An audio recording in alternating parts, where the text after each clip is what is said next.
I'm Mike Lesczinski, Director of Communications at the SUNY Charter Schools Institute, and welcome to our More Great Seats for Kids podcast.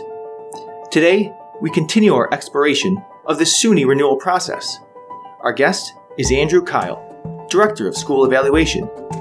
Andrew and his team are instrumental to ensuring that SUNY authorized charters have high-quality on-the-ground programs. Today, we discuss school visitations, the benchmarks, collecting evidence, classroom observations, and much, much more. Then we're joined by Danielle Bruno, Principal and Director of Elmwood Village Days Park in Buffalo. Danielle explains how she and the school team prepared for the evaluation visit, and she offers some insights into how all schools can use the visit opportunity to grow and improve their own practices. But first, some housekeeping. The focus of this series is to instill some transparency around the SUNY authorization process. You can always find more information on our website, newyorkcharters.org. You can also sign up for our newsletter there. Additionally, I want to encourage you to follow the Institute on LinkedIn and to keep up with the latest news on Twitter. Our handle is @SUNY Charters. Now, our interview with Andrew Kile. All right, Andrew, thanks very much for joining us here today. Thank you for having me. So in a previous episode, we spoke with Jeff Waspis, our Executive Deputy Director for Accountability. We touched on renewal, what it means for a school to be an academic success, and we focused primarily on the quantitative side. So I'm excited to build on that today and explore more of the qualitative with you. Now, as the Director for School Evaluation, our school leaders certainly know who you are, but I'm sure it would help some of our listeners if you provide a little bit more context on what it is that you do every single day for us. So can you discuss a little bit about your background and your role here? Sure. So this is my third year at the Institute. Prior to working at the Institute, I was school-based, and I worked in both the operations and academic leadership at a charter school. I also, previous to working school-based, I also spent 2 years as a consultant, where I primarily conducted school quality reviews across the United States. In my time of evaluating schools, including time at the Institute, I've evaluated probably over 120 schools. And so I bring a very wide range of experiences and lens to the school quality review process and the evaluation process. And it's one of my favorite things to do, which is why this role is perfect, because as the Director of School Evaluation, I oversee the evaluation team. As you know, the academic side of the Institute is divided into two parts, the evaluation team and the quantitative team. And so I oversee all the efforts that our evaluation team does, so ensuring that each team member is trained on our protocols to conduct school evaluations, and then oversee kind of the day-to-day operations of the team, as well as organizing our schedules and all of our work around the school evaluation season. So we have a renewal season and we have typically a spring evaluation season. So organizing the schedule with the team, making sure that all the team members know where they're going, and then all of our practices with ensuring that we have a pretty solid process to conduct those school evaluations. How often are schools evaluated? So schools are evaluated depending on many different factors. We guarantee a first-year visit to schools, and we guarantee a renewal visit to schools because it's outlined in the charter contract. For evaluation visits, it varies per school. We typically review our data each year to see which schools are meeting or maybe not meeting or not coming close to meeting their accountability plan goals. After reviewing that data, we see our capacity and we look at many different factors like what year in the charter term is the school, has there been leadership turnover, or any other factors that might necessitate a visit to the school, so that we can gather some context as well as provide feedback to the school based on a subset of the renewal benchmarks, which we call the qualitative education benchmarks. So we have the renewal visits, we have the school evaluation visits, we have the first year visits.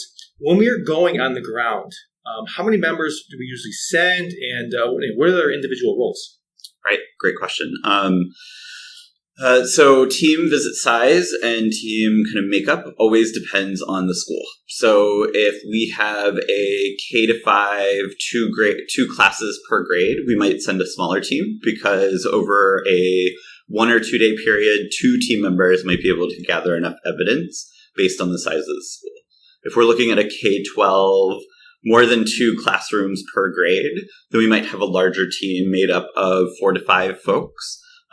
We also invite consultants to join us because there might be some times we need a little added expertise. And so we look for consultants who have, maybe they have a very deep-rooted special education background, and there's a school with a higher number of special education students with disabilities in the school.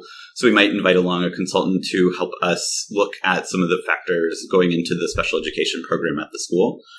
For team roles, each team member really plays the same role. Everyone is aligned in our protocols and our practices. So folks are able to kind of run all the different aspects of the school visit equally. And so we usually have the only distinguishing role on a team would be the team visit lead, who would primarily drive the visit and communication with the school ahead of time. So that's the individual who is making the schedule ahead of time, working with the school to work out any logistics and other things, and also make sure that the school is prepared. They will also lead a lot of the activities on the visit. So they will lead many of the conversations that the whole group has with the leader, possibly the board interview that we conduct, and then also lead the team with our debrief session. So pulling each of the team members together, triangulating all the data evidence that we've collected, and discussing where we see big pieces of feedback to provide the school, what the school's doing really, really well, what the school needs to improve on. So when you're on these visits, what are you looking for? So the primary driver for any evaluation visit at the Institute would be the renewal benchmarks. And as I mentioned, a subset of those benchmarks we use for the evaluation aspect of it. So we're looking at what we call the qualitative education benchmarks. And so that's a subset of the renewal benchmarks that looks at the curriculum, the assessments at the school, the pedagogy. So through classroom observations, we gain a sense of what classroom instruction looks like.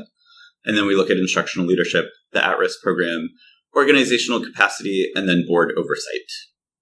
You're doing interviews, document reviews, classroom observations. Can you talk a little bit more about how you explore each of those? Yes. So the classroom observations, we have a very clear protocol that we use that looks specifically at 4 of the indicators within the QEBs, as we call them. And so we're looking for purposeful instruction, objectives, checks for understanding, higher order thinking activities, and then general classroom management and classroom culture. So we each go into classrooms and we strive to get a representative view of the school through our classroom observations. So while we might not necessarily go to every single classroom in the school, we do get a large representation of all the grade levels and content areas as possible, recognizing that there are some limits to scheduling pieces. But for the most part, we find that we get a good representation through our observations to see what teaching and learning looks like at the school. Through our document review, we ask schools to compile and bring together some of their core curricular materials. We look at lesson plans when we're in the classroom observations. We also look at any of the assessment documents, tests, etc. that schools might have, as well as the corresponding results to those assessments, and look through how the school is using that, what kind of artifacts does the school produce from reviewing that data and those assessments. And then we also look at student work. So that might vary between, we might be looking at writing samples that are hanging on the walls, and then other aspects of student work that we find through our classroom observations. We're always looking at the work that students are producing.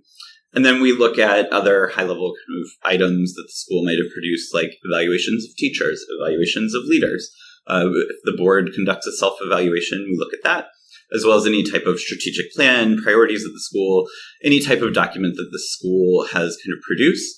And we always leave that open for the schools. Like, we may ask for some set of materials, but if there are other things, then we do ask that schools present that, because it might be evidence that we didn't think to ask about, but it might be important for the school to be able to share its story. We also then, we conduct a bunch of interviews during the visit. So we, as the team lead, the team lead is responsible for looking through the staff lists and who the teachers are, and we look at a wide range of factors there. So we're looking at how long certain folks have been at the school. So we like to hear a representation of new teachers to see what their experience of onboarding and acculturation to the school has been. And then we also like to hear from veteran teachers to see what their experience over time has been at the school. We also speak with most of the leadership team. We might not speak to every single individual on the leadership team. We may do one-on-one interviews. We may do focus groups. And then we also, another large aspect of a visit will be the board interview. So we convene the board together in a closed meeting to interview them to see their perspective on governance and oversight of the school. And we want our schools to be successful, so we are providing them with this information and debriefing them on it. Exactly. So I think the clear message that we give at the Institute, we authorize schools that we want to be successful. So the whole purpose and point of this is something might have happened where the scores aren't where the school wants them to be, and they're not meeting or coming close to meeting their accountability plan goals. So we use this as an opportunity to hold a mirror up to the practices that the school has been doing to reflect back what is going well and what needs to improve at the school, all to ensure that we are making more great seats for kids. So how will these reports ultimately inform renewal? So first and foremost, the reports are a tool for schools to use to continuously improve. Sure. So it is feedback that we provide to the schools in a written form that describes what the school's doing. It's a report that describes how well the school is doing against the QEBs, the qualitative education benchmarks. And so it's a tool for the schools to reflect back and review based on what we saw in the visit, as well as how the Institute is viewing the school against those QEBs so that they can use it to continuously improve. All right, so let's finish up by taking a walk through the timeline. Once a visit is scheduled, how should a school begin to prepare? What's the first step? So our wonderful program assistant, Jenna Wilkinson, will email all the schools that we plan to visit in the spring. And from that point, it's really, there are a request for some pre-visit documents. And then we also have a pre-visit call. So that's really the first step, is schools just making sure that they have all the right materials and things. We try to ask for things that are not newly created. A handful of things might be unique to the process, but ideally, if we're asking for an assessment list, then the school might have an assessment list or a calendar that they already have that's Sure. acceptable to submit, and things like that. So gathering all those materials, and then we do convene the school with simply a call or a video conference to talk through mainly logistics and just to gain a little bit more context for the school. That is an opportunity for the school to kind of describe and us to ask questions like, what are your priorities for the year? Or, I saw this person on your staff list. Could you explain their role? Because we might want to speak to them. And then we go back and forth with the schedule after that call. Once we have that context for the school, the visit lead will start to create the schedule. They'll send it to the school, ask for the school to input some different interviews of teachers, et cetera, based on a list that we provide. And then it kind of moves into the visit stage. So there's another set of document requests. And I think one of the things that we've really been asking schools in that document request is, once upon a time, there was, a tradition through SUNY Institute visits for schools to prepare binders and binders of materials. We're trying to cut back on paper usage. So we've tried to move everything to our digital platform, either inputting through Epicenter or the school giving us access to their Google Drive or whatever mechanism they use to share documents and things with their staff members. And so that's another piece kind of between the pre-visit call and the actual visit. The biggest piece of advice for schools moving into the actual visit days is to just kind of move on with business as usual. We ask that we try to be the least disruptive. We know that it's a huge lift when we come into schools. So we appreciate all the efforts that schools do to make us feel welcome and welcomed into their community. But we do ask that, try to keep on with business as usual. So teachers should teach their lessons in the ways that they would be teaching it. We do ask for lesson plans to be readily available for us so that we can kind of gain some context while we're in classrooms. But we, we might have a cell phone number of a leader, but we try to avoid kind of pulling them and asking for day requests on the days of the visits as much as possible. We might add an interviewer to here and there in the schedule. But for the most part, if the leader is supposed to be conducting observations in a classroom, we would expect them to kind of continue that kind of business as usual while we're on the visit. Well, this podcast is supposed to be an educational resource for our school leaders, so I think that advice is pretty helpful. So thank you very much, Andrew. I really appreciate your time today. Yeah, this is great. Next up, we're joined by Danielle Bruno. Danielle, welcome to the show. Hello, Mike. I really appreciate you taking a few minutes here to speak with us about your experiences. Absolutely. Thank you for the opportunity and the invitation.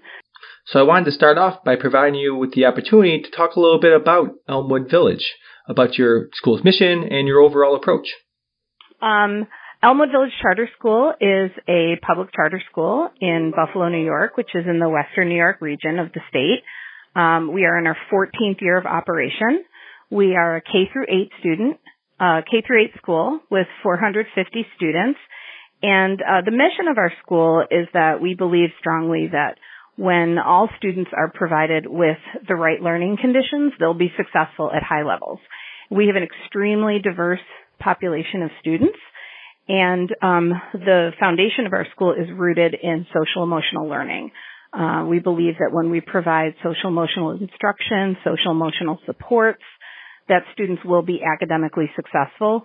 So those two pillars really hold up our entire school, social-emotional learning and academic learning. So obviously there's a lot that goes into hosting our evaluation team. We're there for multiple days. You need to carve out time for your staff and your teachers to meet with us for interviews. You need to provide all the required documentation and materials.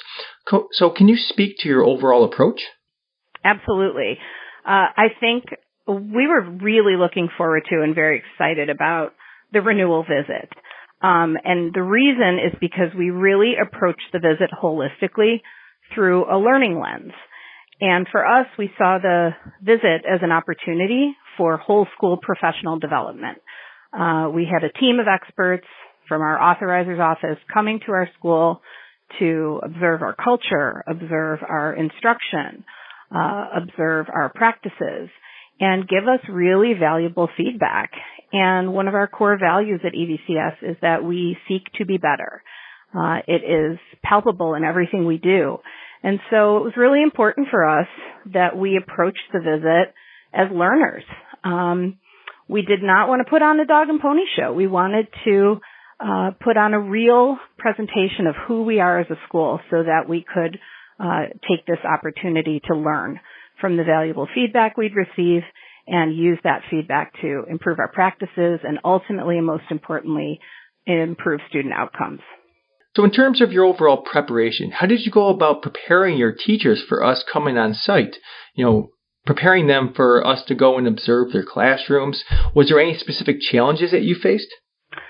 Great question. So we took time as a whole staff starting in the beginning of the school year before the renewal visit to gather together. First, we started kind of almost with a backward design in mind, that we got together and we looked at the renewal benchmarks so that everyone was aware. We wanted our teachers to know exactly what the success criteria would be, so that they could start to think about their own practice and self-evaluate before the evaluators walked through the door.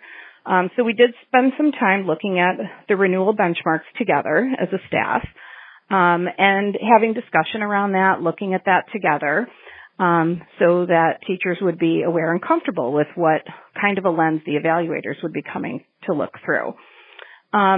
We did not ask our teachers to do anything different. We did not ask them to prepare special lesson plans. We asked them to prepare what they would prepare on any other day of the year, so that, again, we would be receiving real, valuable, useful feedback to improve our practice. Logistically speaking, there was a lot on the back end that we did as an administrative team to prepare for the visit, preparing schedules, asking for teacher lesson plans in advance, ensuring that we had everything in place so that the evaluators could smoothly move through the building and accomplish everything they needed to accomplish. We did meet with the teams of teachers who would be interviewed by the evaluation team so that they were comfortable and prepared for the interviews, so they knew what to expect. And I have to say the renewal team did a wonderful job sending us information, corresponding with us with our questions, so that we knew our teachers felt ready to receive the team and provide them with all the information they needed for the visit. So it was a really smooth process. It was a very collaborative process here on site with our own staff and also with the renewal team. I have to say it was just felt really supportive all along the way. So we were really pleased to have that preparation opportunity, to have the ability to communicate back and forth with the team and with our faculty to prepare for the visit. And really, I would say we didn't experience any challenges. The whole process was well prepared and very smooth. And I think because we were approaching it as a professional development opportunity, we felt really ready to receive our guests and receive their feedback in turn. Well, I think the renewal team will be very happy to hear that. So once we actually left, what was the reflection process like? What was the feedback that you were hearing from teachers? Well, I think teachers were very relieved at the end of the process because all good teachers, as we have at EVCS, they take their jobs and their work very seriously. There's no more important work than educating the youth of our community and providing them with the best possible educational experience that we can. So one thing we learned was that we were very pleased that the team made it so supportive for us. And we learned that the support of our authorizer is critical in our success, and we felt very grateful to have that all along the way. I think it also allowed our teachers to be extremely reflective at looking at their own practice through the benchmarks. I personally had many conversations with folks about those benchmarks, and they really used them to reflect on their own practice and start thinking about putting things into place on their own before even receiving any feedback. So I think the experience allowed us to really look inward at our work as a school through the benchmarks and the success criteria we were provided. So I think overall that was the biggest takeaway for us, was just to reflect on our practice through the eyes of the benchmarks and use those to push ourselves forward. Well, I think that's great advice. The importance for schools to be able to use these visits, to use these benchmarks as an opportunity for self-reflection and to improve their own processes. Can I give you one example of that I think would be really valuable for other schools to hear about? Absolutely. In our conversations after some of the instructional visits, Andrew and I were having a conversation about some instructional practices, and he offered up the opportunity for the two of us to go into a classroom and co-observe together and then debrief that lesson afterward to kind of hit on some of the high leverage points of feedback that we would give that teacher. And I thought, wow, what an incredibly powerful way to support school leadership, to support teachers, that, our renewal team is working with us side by side. They're not coming in with a top-down approach. They're on the ground with us in the classrooms, of co-observing teachers and then spending time with the administration to debrief afterward.